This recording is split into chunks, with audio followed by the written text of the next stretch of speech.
What's going on, everyone? Jeremy here from The Quartering, and we all know that Aquaman 2 is going to be facing an uphill battle because of, well, the outside of the movie actions of one of the main stars of the film, or, well, at least what was one of the main stars of the film. There are competing rumors on both sides on whether or not a certain person's time has been reduced or if it's been extended. Nobody really knows right now, from what I can tell, just how much of the queen of the grumpy will be in the film. But what we do know is that JD's legion of loyal fans will be in the mentions of literally every tweet promoting it, every poster promoting it, every Facebook post promoting it, and absolutely dunking on it. And more power to them. This is the voice of the consumer, the voice of the fan, and I am 100% here for it.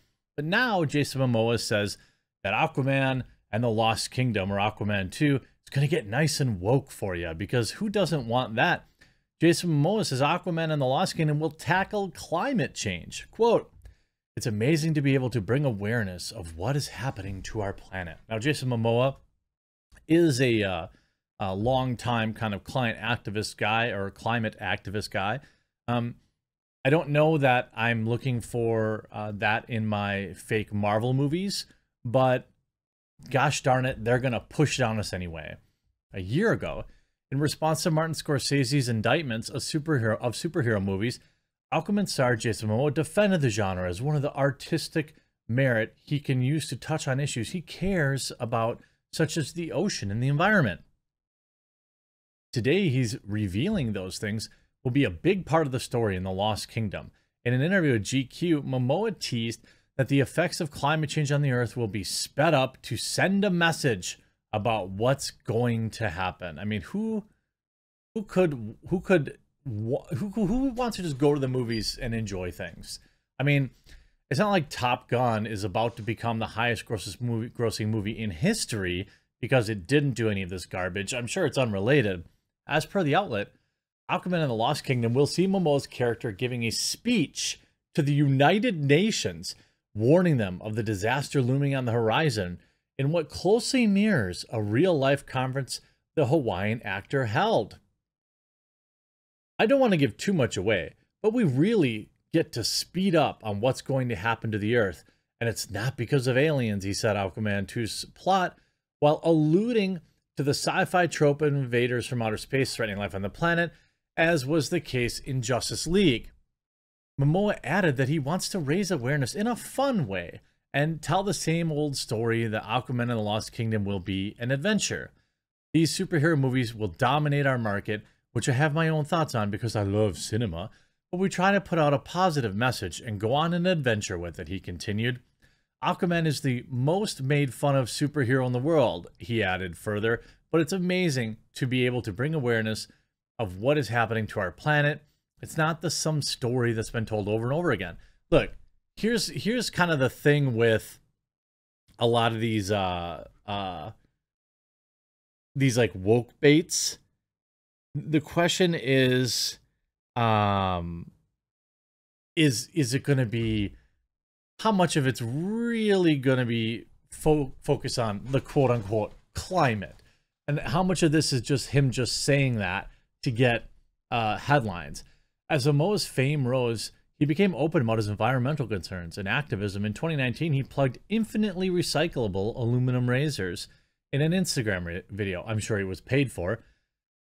Goodbye, Drago, Aquaman, Declan, Baba, the new YouTube episode. Please subscribe and share this video. He said in this post, "I'm shaving this beast off. It's time for change.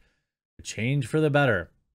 For my kids, your kids, in the world. Let's make positive change for the health of our planet. Buy my stuff." You know, I'm always like kind of skeptical of you know, this is like, it's good for the environment. Buy our stuff. Like, maybe it is, but also maybe it isn't. Momoa also talked about his desire to play eccentric characters that don't fill the macho mold he was pigeonholed in for a time. It's been hard because people always think I'm just this dude who plays macho characters, but I want to be moved. I want something new. Things are changing, and even the evil villain roles I'm playing now are eccentric. Yeah, I got nothing against Jason Momoa.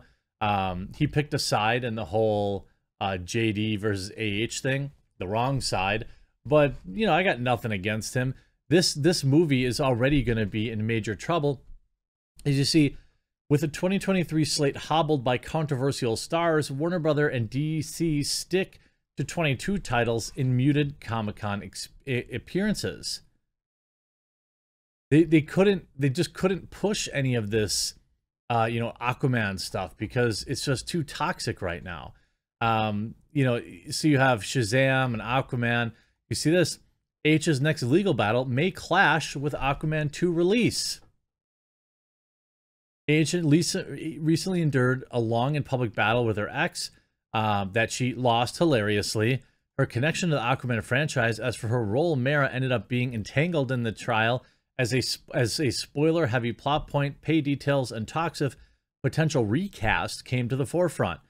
Many have since begun to commit to boycotting March 2023's Aquaman and the Lost Kingdom, as the divisive actress reportedly maintains around 20 minutes of screen time.